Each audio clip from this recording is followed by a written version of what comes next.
Ladies and gentlemen, what if I told you that tonight at WWE Saturday Night's main event, the wrestling world could be turned upside down by a conspiracy so shocking, so deeply rooted in family betrayal, that it could end the reign of the original tribal chief, Roman Reigns, by the hands of someone he never saw coming. Picture this, Roman Reigns, the man who has dominated WWE for nearly a decade, standing in that ring tonight, believing he's about to reclaim his throne. The crowd is electric, chanting OTC. OTC. But then, and this is where it gets absolutely insane, the lights dim, a familiar music hits, and out walks someone who shares his blood, someone who helped build the very foundation of what it means to be the tribal chief. Someone who's been plotting in the shadows while Roman has been licking his wounds. Who is OTC to? Here's what's going to blow your mind. According to insider sources and the breadcrumbs WWE has been dropping, we're not just talking about any superstar. We're talking about The Rock, Dwayne Johnson himself, potentially making a move that would redefine everything we thought we knew about family loyalty in WWE. And Paul Heyman? That sly mastermind is sitting back with that knowing smirk because he's been orchestrating this entire chess game from the beginning. But here's the kicker that nobody's talking about yet. This isn't just about one night. This betrayal, if it happens, sets up the most anticipated dream match in wrestling history. Roman Reigns versus The Rock at WrestleMania 42 in Las Vegas. Cousin versus cousin. Tribal chief versus tribal chief. The original versus the final boss. Think about the psychological warfare here. Roman has been off television since that brutal beatdown after WrestleMania 41, where Seth Rollins and Braun Strowman, under Heyman's guidance, left him broken in the ring. He's been in exile, plotting his return, believing that his family, his bloodline, would welcome him back with open arms. But what if the very foundation of that bloodline has shifted? What if The Rock, the Hollywood megastar who's conquered every entertainment medium, has decided it's time to prove who the real head of the table is? The wrestling world hasn't seen a betrayal this personal, this devastating, since Montreal. We're talking about a moment that could split the Anoa'i family down the middle, create a civil war within the bloodline, and give us a rivalry that transcends wrestling and becomes a cultural phenomenon. If you're new here, smash that subscribe button and hit the bell because what I'm about to reveal will change how you see tonight's event forever. The clues have been there all along, hidden in plain sight, and I've connected the dots in a way that will make your jaw drop. Trust me, by the end of this video, you'll be watching Saturday night's main event with completely different eyes, knowing exactly what to look for and why this could be the most shocking moment in WWE history. Buckle up, because this rabbit hole goes deeper than anyone imagined. Let's set the stage for what could be the most elaborate long-term storyline WWE has ever constructed. Roman Reigns, the original tribal chief, hasn't been seen on WWE programming since that fateful night after WrestleMania 41. But here's what most fans don't realize, his absence wasn't just about recovering from that brutal beatdown. It was strategic, calculated, and potentially orchestrated by forces he never saw coming. Picture that night again, Roman Reigns, the man who had carried WWE on his shoulders for years, lying broken in the ring after Seth Rollins and Braun Strowman's shocking assault. The WWE Universe was in complete disbelief. But here's the detail everyone missed, Paul Heyman's reaction. While the crowd was stunned and Roman was writhing in pain, Heyman had this subtle, almost imperceptible smile. Not the smile of someone whose meal ticket just got destroyed, but the smile of someone whose plan was just set into motion. For months, we've all been asking the same questions. Where's Roman? Is he injured? Is he plotting revenge? But what if we've been asking the wrong questions? What if the real question is, who has been pulling the strings during his absence, and what have they been building while he's been gone? Here's where the WrestleVotes report becomes absolutely crucial. They're not just reporting that Roman is returning, they're suggesting he might be rebranded as OTC1. Think about that for a second. Why would WWE add a number to his nickname unless there's going to be another OTC? This isn't just creative rebranding. This is preparation for a collision course that's been years in the making. During Roman's absence, something fascinating has been happening behind the scenes. The Rock has been conspicuously quiet about WWE, making only cryptic social media posts and avoiding direct questions about his wrestling future.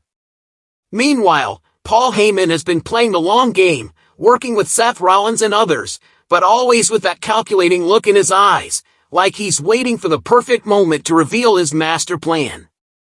But here's the psychological element that makes this so brilliant.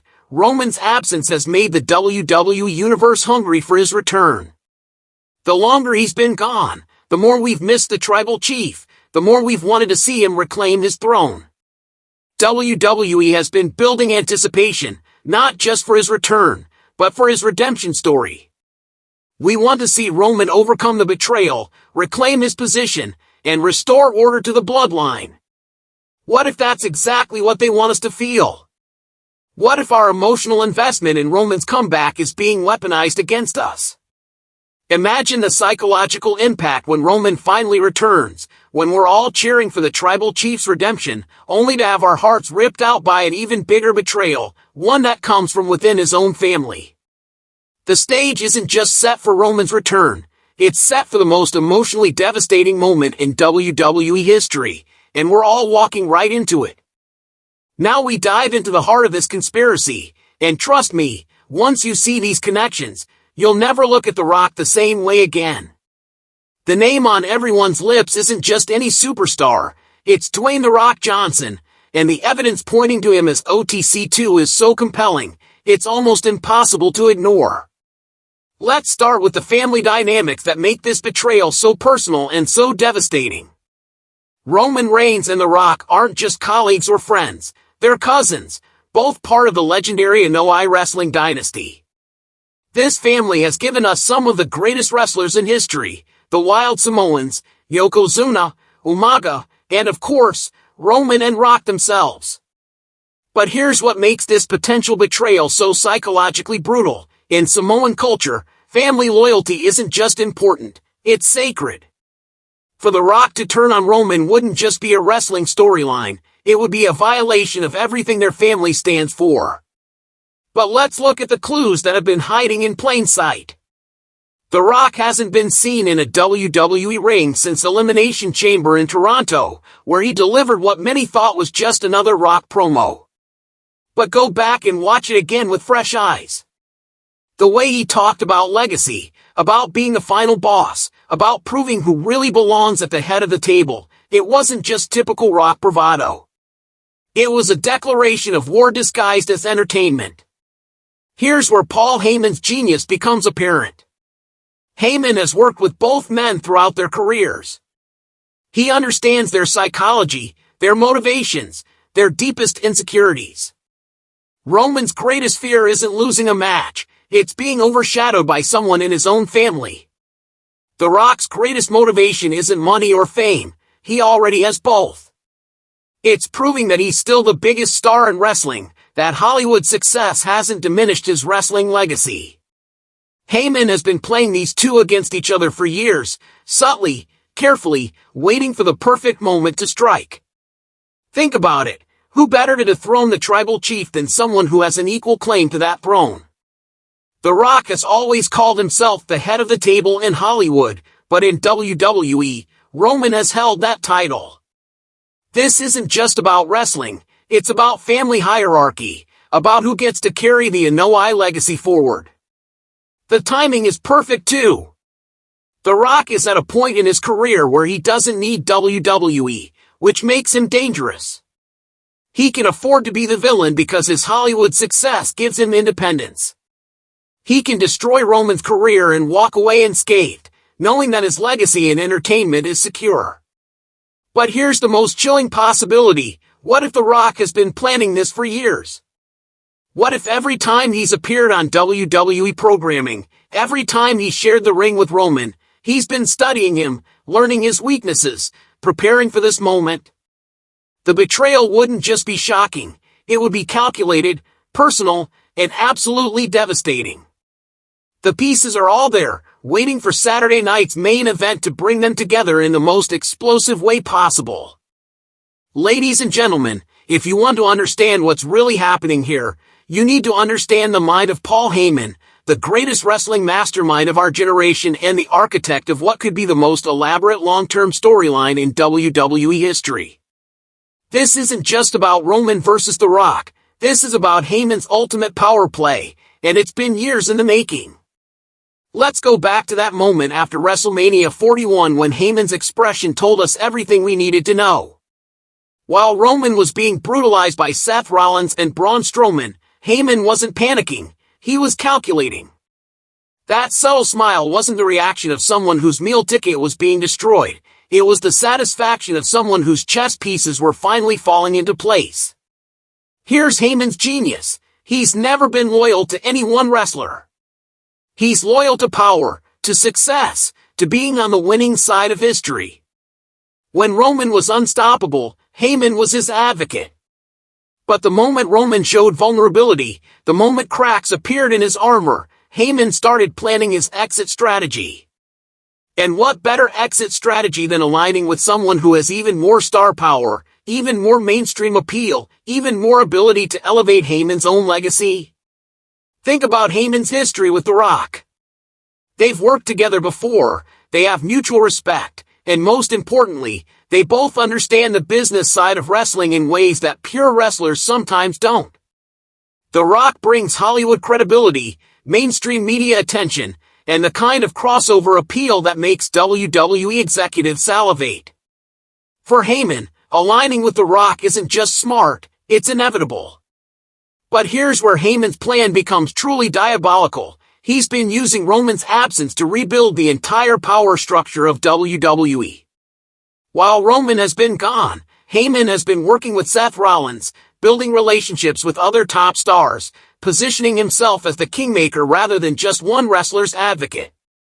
When Roman returns, he won't just be facing The Rock, he'll be facing an entire system that Heyman has rebuilt without him. The psychological warfare is incredible. Heyman knows Roman better than anyone. He knows Roman's insecurities, his need for validation, his deep-seated fear of being overshadowed by his more famous cousin. Heyman has been feeding those insecurities, probably through intermediaries, making Roman believe that his return would be triumphant, that the WWE Universe was waiting for him with open arms. But here's the masterstroke. Heyman has been simultaneously working with The Rock, convincing him that now is the time to cement his wrestling legacy, that defeating Roman wouldn't just be a victory, it would be a statement that transcends wrestling and becomes a cultural moment. Heyman understands that The Rock's ego, his need to prove he's still the biggest star in wrestling, makes him the perfect weapon against Roman. The beauty of Heyman's plan is its simplicity. Let Roman and The Rock destroy each other while he emerges as the power behind whichever throne survives. It's not just manipulation, it's art. Now here's where this story transforms from a simple betrayal into something that could redefine WWE for the next decade. Saturday night's main event isn't the destination, it's the starting gun for a journey that leads straight to WrestleMania 42 in Las Vegas, and what could be the biggest match in wrestling history. Picture this scenario, The Rock attacks Roman at Saturday night's main event, revealing himself as OTC2. The wrestling world explodes. Social media breaks. Mainstream media picks up the story because it's not just wrestling news, it's entertainment news involving one of Hollywood's biggest stars. But that's just the beginning of a year-long psychological warfare campaign that will captivate audiences worldwide. The beauty of this setup is the personal stakes involved. This isn't just about championships or bragging rights, this is about family legacy, about who gets to carry the Anoa'i name forward, about settling a question that's been brewing for years, who is the real head of the table? Roman has held that position in WWE, but The Rock has conquered Hollywood. Now they'll settle it in the ring where it all began. Think about the storytelling possibilities. Roman, the fallen king, spending months trying to rebuild his empire while The Rock uses his Hollywood connections and mainstream appeal to dominate not just WWE but popular culture itself. Every talk show appearance, every movie premiere, every social media post becomes part of their rivalry. The Rock could literally use his Hollywood platform to psychologically torment Roman, making this feud bigger than wrestling. But here's what makes this so compelling. Both men have legitimate claims to being the face of WWE. Roman carried the company through some of its most challenging years, main eventing WrestleMania after WrestleMania, being the reliable top guy when WWE needed him most. The Rock, meanwhile, is arguably the most successful wrestler turned actor in history, bringing mainstream credibility to WWE whenever he appears. The road to WrestleMania 42 wouldn't just be about building to a match, it would be about exploring themes of family, legacy, success, and what it means to be the head of the table in the modern era. Roman represents the traditional wrestling path, dedication, consistency, being the company man. The Rock represents the crossover dream, using wrestling as a launching pad to conquer other entertainment mediums. Las Vegas is the perfect setting for this showdown. It's a city built on high stakes, on gambling everything for the chance at glory. What higher stakes could there be than two cousins, two tribal chiefs, betting their legacies on one match? The spectacle would be unprecedented, Hollywood celebrities in the front row, mainstream media coverage, pay-per-view numbers that break records. And here's the kicker, regardless of who wins, the Anoa'i family legacy is secured for another generation. But the cost of that security would be a family torn apart, a bloodline divided, and a rivalry so personal that it transcends wrestling and becomes a cultural phenomenon. WrestleMania 42 wouldn't just be a wrestling event, it would be the culmination of the greatest family drama in sports entertainment history. So here we are, standing at the precipice of what could be the most shocking moment in WWE history. Everything we've discussed, Roman's strategic absence, The Rock's calculated silence, Paul Heyman's masterful manipulation, and the road to WrestleMania 42, it all comes together tonight at Saturday night's main event. But let me ask you this, are you ready for your wrestling world to be turned upside down? Because if I'm right, if these pieces fall into place the way I believe they will, we're not just witnessing a betrayal, we're witnessing the birth of a rivalry that will define WWE for years to come. Think about how you'll feel watching Roman's music hit, seeing him walk down that ramp with the confidence of a man reclaiming his throne, only to have that confidence shattered by the last person he'd ever expect to betray him. The emotional whiplash will be unlike anything we've experienced in wrestling. One moment we'll be celebrating the return of the tribal chief, the next we'll be watching family destroy family in the most personal way possible. And The Rock, imagine the nuclear heat he'll generate. This is a man beloved by millions, a Hollywood superstar who's transcended wrestling. But if he attacks Roman, if he reveals himself as OTC2, he'll instantly become the most hated man in wrestling. The boos will be deafening, the betrayal will feel personal to every fan who's ever cheered for The Rock, and that's exactly what will make this rivalry so compelling. Here's what I need you to do right now. I want you to commit to watching Saturday night's main event with fresh eyes. Don't just watch for the matches, watch for the subtle details. Watch Paul Heyman's facial expressions. Listen for any mention of OTC1 or OTC2. Pay attention to how Roman carries himself, whether he seems confident or if there's a hint of uncertainty in his demeanor. And most importantly, listen for that music, you'll know it when you hear it. But here's where you come in, and this is crucial. I want to hear your predictions before tonight's event. Drop a comment below right now and tell me, do you think The Rock will show up as OTC2? Are we about to witness the most shocking betrayal in WWE history? Or am I completely off base, and Roman's return will be the triumphant comeback we're all expecting? And here's something even more interesting. I want you to think about this. If The Rock does betray Roman tonight, how do you think it changes everything? Not just for these two superstars, but for the entire landscape of WWE? Does it make The Rock the ultimate villain? Does it position Roman as the ultimate underdog? How does it affect the rest of the bloodline, Solo Sikoa, the Usos, Jacob Fatu?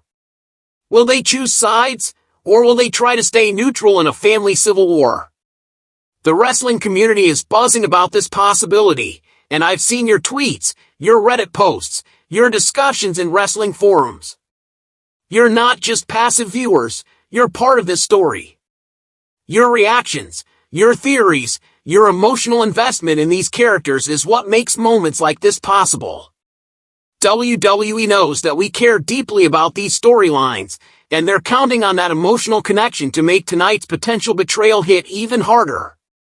If you've made it this far in the video, you're clearly as invested in this story as I am. So here's what I need you to do. Smash that like button if you think we're about to witness history. Subscribe and hit the notification bell because if tonight goes the way I think it will, I'll be back tomorrow with a full breakdown of every detail, every reaction, and what it means for the future of WWE. Share this video with your wrestling friends. Trust me, they need to see this before tonight's event. Get them prepared for what could be the most shocking moment in recent WWE history. And if you're watching this after Saturday night's main event has already happened, let me know in the comments whether I was right or completely wrong. But most importantly, remember this feeling, this anticipation, this excitement, this sense that something truly special might happen tonight. This is why we love wrestling. Not just for the athletic competition, but for these moments when reality and storytelling blur together to create something magical. Tonight at Saturday night's main event, we might witness the end of Roman Reigns as we know him and the birth of a rivalry that will define the next era of WWE. The tribal chief might fall, the bloodline might fracture, and the wrestling world might never be the same.